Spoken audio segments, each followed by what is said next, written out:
I never liked going back to Charleston.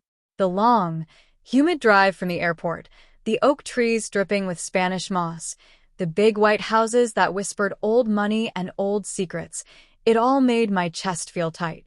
But this time, I didn't have a choice. My father, Frank Carter, was turning 70, and the celebration was expected to be legendary, in the words of my younger sister Maya. For everyone else, the Carter name was a badge of pride. My brother Ethan had joined the family law firm straight out of Yale. Maya ran a nonprofit for coastal conservation. And me?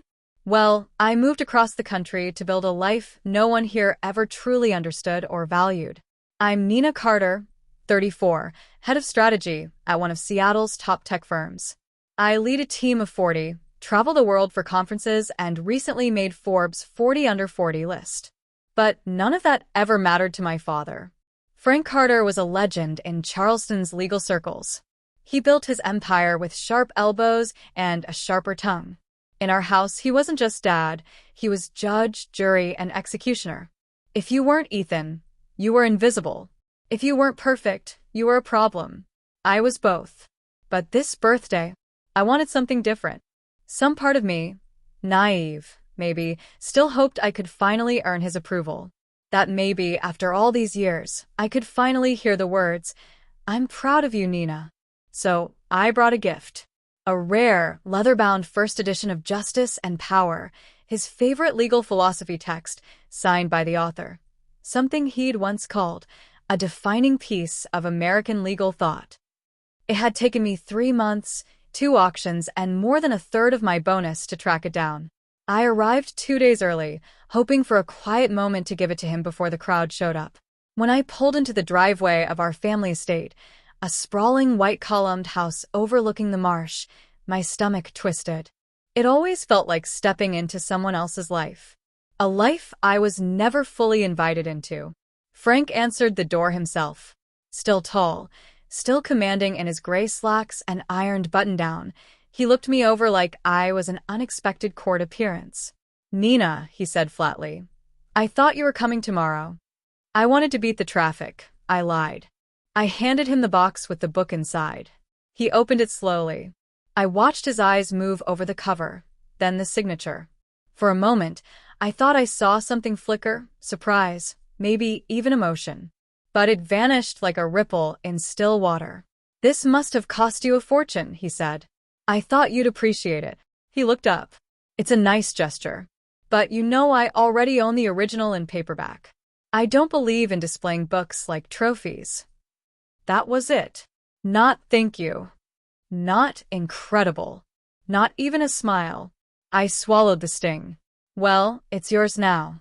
He placed it on the sideboard like an unwanted brochure and turned to pour himself a drink. "Dinner's at 7. Your mother's expecting you." That night, I stayed in my childhood room, staring at the ceiling fan turning slowly above me.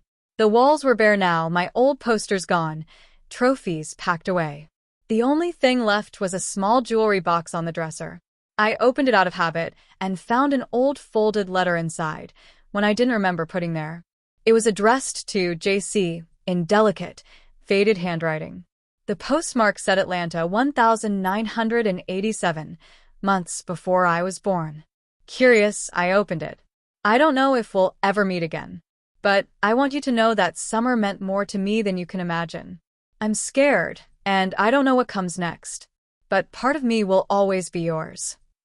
There was no signature, no return address, just those lines and a pressed daisy, long dead but still intact. I sat down on the bed, heart pounding. Who was JC? Who wrote this? And why was it hidden in my room? The next morning, I asked my mother casually over tea, "Did you ever live in Atlanta?" She blinked. "Briefly, during college." "Why?" "No reason," I said. But something in her face tightened, barely noticeable, but real. She changed the subject. Later that afternoon, I ordered a DNA test. I told myself it was curiosity, that I just wanted to see more about my ancestry. But deep down, I already knew something wasn't right. I had always felt like the odd one out. People said I didn't look like my siblings, my skin tones slightly different, my eyes wider, darker. Even our family friends had joked, "Are you sure you're Carter?" And I'd laughed along with them. But in those moments, something in me always bristled. And now, I couldn't shake the feeling that the letter was more than just a coincidence. That maybe the reason I never felt like I belonged had nothing to do with my career or my attitude, but something far deeper. The day before the party, I went for a walk down by the marsh. The cicadas buzzed, the air smelled like salt and pine, and the horizon burned gold with the fading sun. I tried to calm the swirl in my head. I didn't know what the DNA test would say. I didn't know who JC was. I didn't even know what I was trying to prove anymore. But I knew one thing. Something was broken in this family. And whether they liked it or not, I was going to find out why.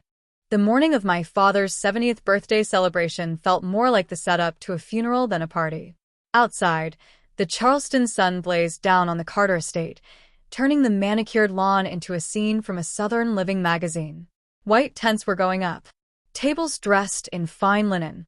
Staff buzzed around with trays of crystal and silver. It was a production because everything about my father was a performance. Inside, I sat in my old bedroom, staring at the small DNA kit lying on the desk. I had filled it out the night before, sealed the vial, and placed it in a padded envelope. Now it just sat there, heavy in its silence, waiting to be mailed. But even before the results would come, something inside me had already shifted. The letter I'd found, its vague message, the emotional weight behind it, had stirred up too much. I couldn't ignore it. And my mother's reaction, the way she had so quickly redirected the conversation, only confirmed that this wasn't my imagination. There was something I wasn't being told. At breakfast, I sat across from Maya, who always knew how to spot my moods. "You're quiet," she said, pouring herself some grapefruit juice. "That's usually Ethan's thing." "I just didn't sleep well," I lied. She raised an eyebrow. "Is it, Dad? Isn't it always?" Maya sighed. "You know how he is. You don't have to win him over, Nina. Just be you." I smiled politely but didn't respond.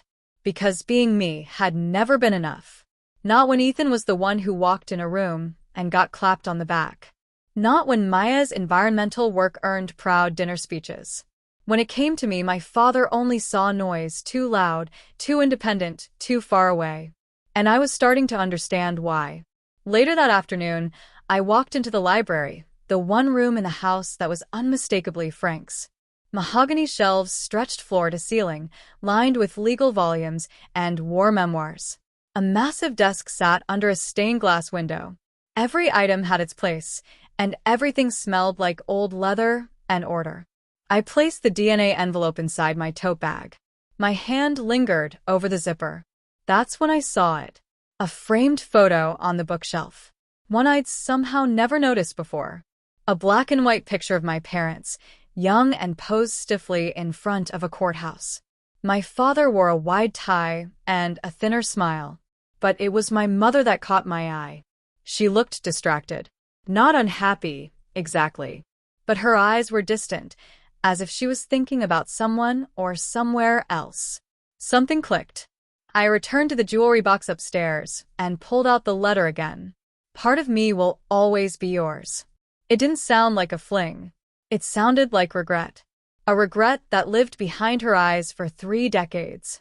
By 3 p.m., guests were already arriving. Cars lined the long drive. Judges, law partners, old Charleston friends in expensive shoes and 4 smiles. Ethan was already holding court on the patio, his hand resting on his wife's back like a campaign ad. My father stood by the fireplace, sipping his bourbon, nodding to everyone like a Southern king blessing his kingdom. When I approached, he barely looked at me. "You're late," he said. "It's still 3 hours before dinner," I answered. He glanced at my shoes. "Trying out California fashion in the South, are we?" "I live in Seattle," I said, but he had already turned to greet someone else. Typical. That night, after the party, I mailed the DNA test. 2 weeks later, I was back in Seattle when the email arrived. It was short, cold, factual. "Frank Carter is not your biological parent. Probability of paternity, 0%. My breath caught in my throat. Even though I suspected it, even though the signs were there, the finality of those words hit hard. Frank Carter, the man who had raised me, ignored me, shamed me, wasn't my father. No wonder I'd always felt like an outsider in my own home. No wonder I'd been measured against an invisible ruler and always found lacking. I sat at my kitchen table, the city lights flickering outside my window, and just stared at the screen. I didn't cry. I didn't scream. I just felt quiet. Then the silence turned into a fire. I needed answers. I called my mother. "Nina," she answered, voice clipped. "Everything okay?" "No," I said. "But I need to talk. And I need you to be honest with me." She didn't speak for a long time. I waited. Finally, she said, "I think I know what this is about. Can you come to Charleston?" "I'd rather not." Another pause. Then I'll come to you." 2 days later, we sat across from each other in a quiet cafe near Pike Place Market. My mother looked different outside of Charleston, more human, less composed. Her designer clothes looked out of place here, like they knew they didn't belong. She held a teacup like it was a shield. "You found the letter," she said. "I did." "And the test." I nodded. She exhaled. "I was 22. I'd just finished college. I met someone wonderful. He was smart, kind. A photographer named Liam Jennings. We spent the summer in Atlanta. I thought we were in love." "What happened?" "My parents," she said, her voice shaking. "They disapproved. Strongly. He wasn't from the right family. Wasn't white." I blinked. "Wait, Liam was?" "Yes," she whispered. "He was black. That summer changed my life. But they pulled me away, enrolled me in a graduate program, arranged for me to meet your father. Frank knew. He always knew. I was already pregnant when we married. He promised to raise you as his own. But he never could separate love from blood." I sat there, stunned. The air felt thick and hard to breathe. So all this time, every cold shoulder, every insult, it was because I wasn't his? My mother nodded slowly. Her eyes were wet now. "I thought it would get better. I thought once he saw you grow, he'd come to love you. But instead, he resented you. And I was too afraid to stop him." I looked out the window. My whole life had been a punishment for a secret I never knew existed. Later that night, I sat in my apartment. The letter spread across my lap. My mother's confession still echoing in my mind. For the first time in years, I wasn't angry. I wasn't even heartbroken. I was focused. And I knew exactly what I needed to do. The Carter estate was glowing when I pulled up that Saturday evening. Candles lit every window. Valets in pressed uniforms stood like chess pieces on the gravel drive. I sat in my car for a long moment, watching guests spill onto the steps like they were entering a palace. I hadn't planned to come. After my mother's confession, I'd promised myself I was done. Done playing along. Done seeking anything from a man who'd withheld his heart for 34 years. But some things don't deserve quiet exits. Some truths deserve to be heard. So I showed up. And this time, I wasn't here for peace. I was here for the truth. Inside, the dining room was staged like a Southern magazine spread. Crystal glasses sparkled. A jazz trio played near the fireplace. Silver cutlery lined 20 seats around a mahogany table that probably cost more than my car. At the head sat Frank Carter, wearing his usual half-smile and dark navy suit, flanked by my brother Ethan and his wife. Their perfect kid sat across from them, coloring quietly on custom-placed cards. My sister Maya waved me over. "You look amazing," she whispered, kissing my cheek. "Are you okay?" "I will be," I replied. She looked concerned, but said nothing. Smart girl. I took my assigned seat. Not near the center, of course, but far down the table, between Ethan's business partner and a retired judge I barely knew. Classic Frank. Dinner began with speeches. Toasts. Stories about Frank's brilliance, his legacy, the law firm he built from the ground up. Then came his speech. He stood slowly, holding a crystal glass filled with deep amber bourbon. "As I look around this table tonight," he began, "I see success. I see legacy. I see family." He raised his glass toward Ethan. My son, who continues the Carter name with strength and dignity. A man I trust to carry our values forward. A pause. Then to Maya. And my daughter, who's turned passion into purpose. The work she does for our coastal communities brings honor to the Carter family. He didn't even glance in my direction. Didn't say my name. Didn't mention that his eldest daughter had built her own success, without his help, without his name, without his praise. And then, with a casual cruelty only Frank Carter could master, he added. And some people, he said with a smirk, believe success is a title on a business card or how many zeros are in a paycheck. But real success is staying true to your roots. Laughter rippled down the table. I didn't move, didn't blink, just reached into my purse and felt for the envelope. It was still there, still sealed, still heavy with everything he had refused to say. After dessert, as coffee was poured and guests stood to mingle, I stood too. I tapped my glass gently, the clear ring slicing through the chatter. May I say something? I said. Silence fell like a curtain. Frank looked annoyed. Nina, this isn't necessary. But I kept going. I've spent most of my life wondering why I never quite belonged here. Why my wins never counted. Why my voice never seemed to register in this house. Maya straightened in her seat. Ethan stiffened. My mother went pale. Frank gave a tight smile. I believe we've all had enough wine. I used to think it was me, I said. That I was too loud, too ambitious, too far away. But recently, I found out the truth. I pulled the envelope from my purse and placed it at the center of the table, right in front of him. I had a DNA test done. Just curiosity at first. But the results were clear. Frank's face didn't move, but the hand holding his bourbon tightened. You're not my biological father, I said calmly. The air vanished from the room. No one breathed. No one moved. My mother covered her mouth. Frank stared at the envelope like it was a bomb. And maybe it was. I spent years trying to win something that was never on offer, I said. And I think you always knew, didn't you? Frank finally spoke. You have no idea what you're talking about. I think I do, I said. And so does she.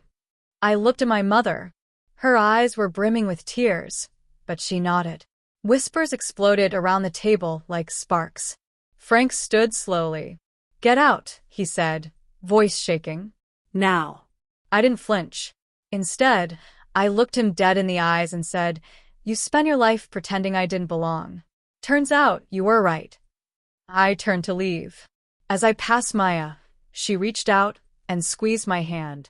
No words, just support. The front door was already open by the time I got to it. Charleston's night air hit me like a wave. I didn't cry. I didn't shake. I just walked straight to my car, pulled out the spare key I'd kept in my coat pocket, and drove away. Back in Seattle, 2 days later, my inbox exploded. One email from Frank's attorney, a formal notice demanding I retract my defamatory claim and return any family property received under false pretense. Another from Ethan, just one line. You've embarrassed this family beyond repair. But the one that mattered was from Maya. You did the right thing. And for what it's worth, I'm proud of you. Always have been. I sat at my desk, reading that line over and over.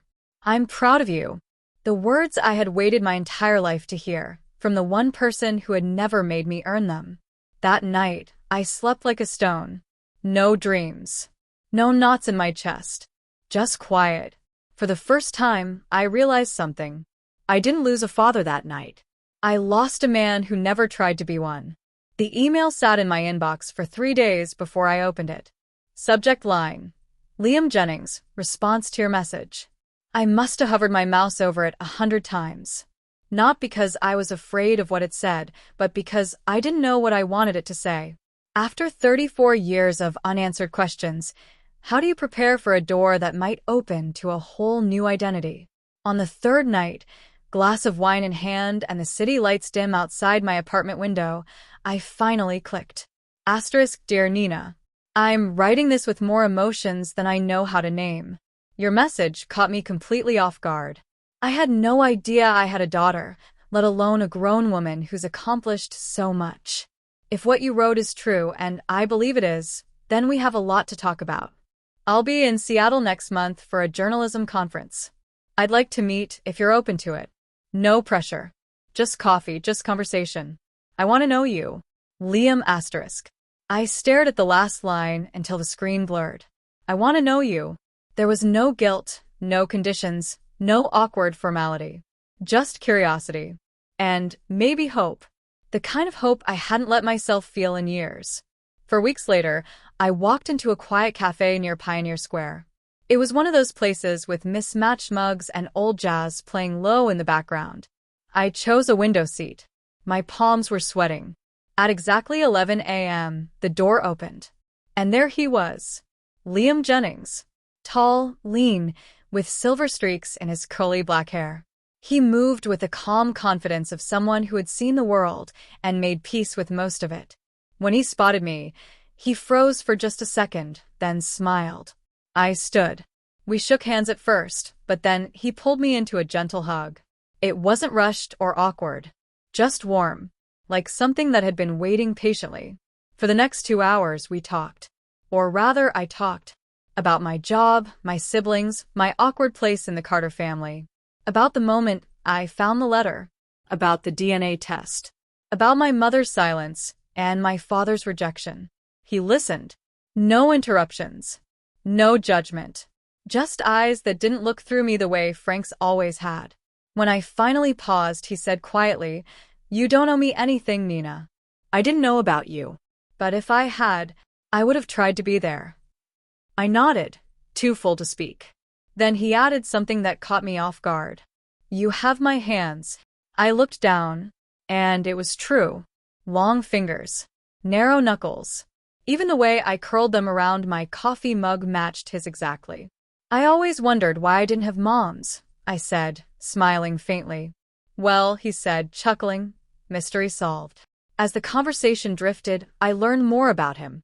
Liam had spent years as an investigative journalist, traveling across the country, reporting on everything from civil rights protests to education reform. He was now semi-retired, living in San Diego, teaching part-time at a university, and still taking occasional assignments. He had a wife, 2 grown sons, and a daughter, a girl just finishing college. "So, I have siblings?" I asked. He smiled. "You do. And I'd love for you to meet them. But only when you're ready." That line, "when you're ready," meant more than he knew. He wasn't pushing. He wasn't claiming. He was offering. Something Frank Carter had never done. When we finally stood to leave, I wasn't sure what to say. It felt like I should say something profound, something movie-worthy. But what came out was simple. "Thank you for coming." His reply was just as quiet. "Thank you for finding me." As we stepped out into the crisp afternoon air, I felt it, that strange, bittersweet tug. Like closing one book while another opened. Like walking away from a locked room into a place with windows. That night, I received a text from Maya. "Dad's lawyer is threatening to sue you over the car. Ethan's backing him. Mom's still hiding out at home. I'm sorry. I really am. I wish I had spoken up sooner." I stared at the message for a moment. The old me would have responded immediately. Tried to fix things. Apologize. Even when I wasn't wrong. But not anymore. Instead, I replied, "You didn't fail me, Maya. The ones who stayed silent did. But you've always seen me, and that's more than most." I returned the car 2 days later. Not because of the legal threats, but because I didn't want it. The Mercedes had been a symbol of my desperation to be seen. A peace offering that was never received as peace. I handed the keys to a courier. No note. No explanation. Let him interpret the silence however he wanted. That chapter was closed. Weeks passed. Therapy helped. So did quiet. So did distance. I stopped checking my phone for missed calls from Charleston. I stopped imagining different versions of that birthday dinner. I stopped hoping for things that were never going to come. Instead, I started thinking about what could come. I had a standing email thread with Liam now. We talked about books, travel, music, investment trends. Sometimes I'd attach old childhood photos and he'd respond with stories about his parents, his youth, his wild years on the road. And little by little, something that had once felt like an empty hole started to feel more like a bridge. One Sunday morning, I received a small envelope in the mail. Inside was a photo. It was me as a baby, maybe 1 year old, wearing a yellow bonnet and being held by my mother on a park bench. She was laughing. I was reaching toward the camera. On the back, Liam had written, "This is how I imagine you." Brave. Curious. Bright. And I cried.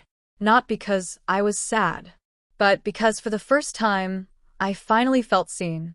Thanksgiving came fast that year.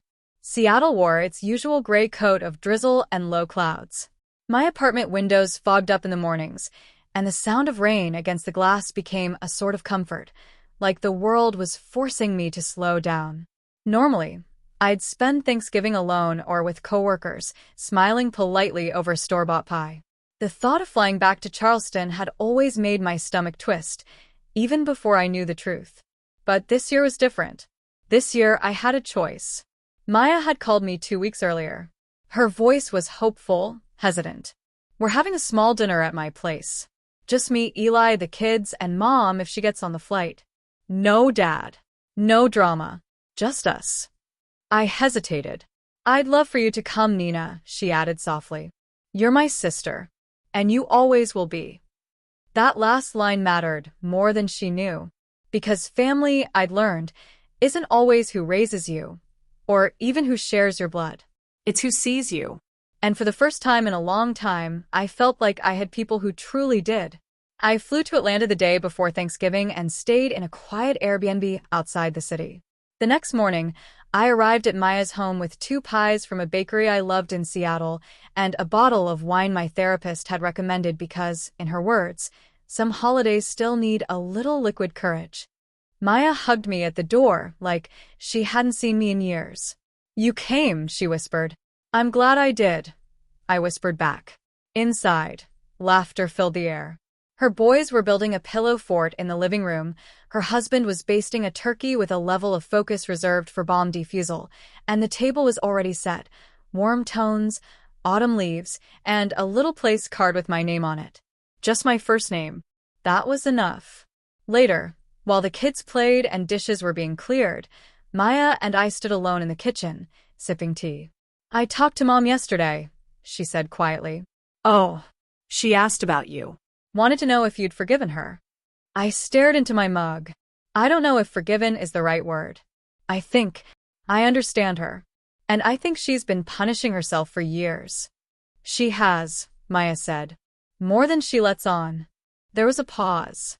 Then I asked, "Is she coming?" Maya shook her head. "Not this year. But she sent this." She handed me a small box. Inside was a necklace. A gold pendant, engraved with just one word. Nina. No last name.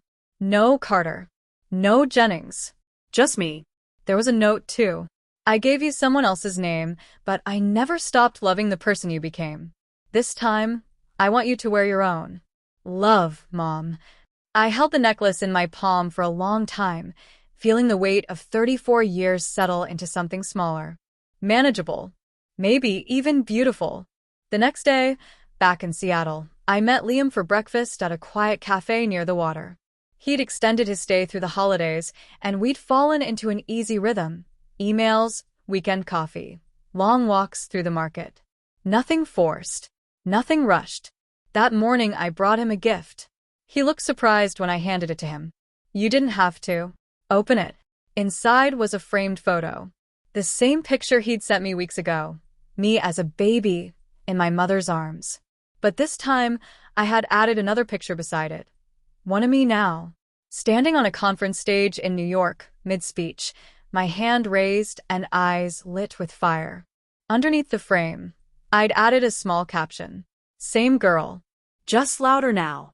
He laughed. Then he looked at me, eyes bright. "You're remarkable, Nina. I get it from someone," I said, smiling. "We didn't need more than that." That weekend, I filed the paperwork to legally change my name. Not because I was ashamed of the Carters, but because I was done carrying a name that never truly carried me. I kept my first name, added Jennings as my last, and dropped everything in between. The DMV worker blinked twice when I handed her the form. "Jennings," she asked. "Marriage or?" "Correction," I said. "Long overdue." 6 months later, my life looked different. Not dramatically, but meaningfully. I stayed in therapy, kept working in tech, but shifted into a role that gave me more time for myself. I started volunteering with a nonprofit that mentored girls in STEM, girls who reminded me of myself at 10 years old, hungry for approval they didn't need to earn. And I talked to Liam every week. We didn't try to force a father-daughter relationship. There were no expectations. But every conversation, every moment we shared, helped knit something together inside me that had always felt undone. As for Frank, he never contacted me again. No apologies. No acknowledgement. His silence said everything his words never could. But I didn't need his voice anymore. I had found my own. The last thing I'll say is this. For years, I believed love was something you had to buy, earn, or beg for. That success might be the key to unlocking affection. That if I just did enough, became enough, someone might finally say, "You matter." But love, the real kind, doesn't work that way. It's not performance-based. It doesn't come with price tags or place cards. It comes with showing up, with truth, with seeing and being seen. That's what Liam gave me, what Maya gave me, what I finally gave myself. So, if you're listening to this and you've ever felt like you were standing outside the glass, watching someone else's life play out while yours is questioned or ignored, let me tell you this. You do not need permission to matter. You do not need someone else's name to belong. And you don't need anyone's approval to choose your own peace. My name is Nina Jennings. And that name, I chose it.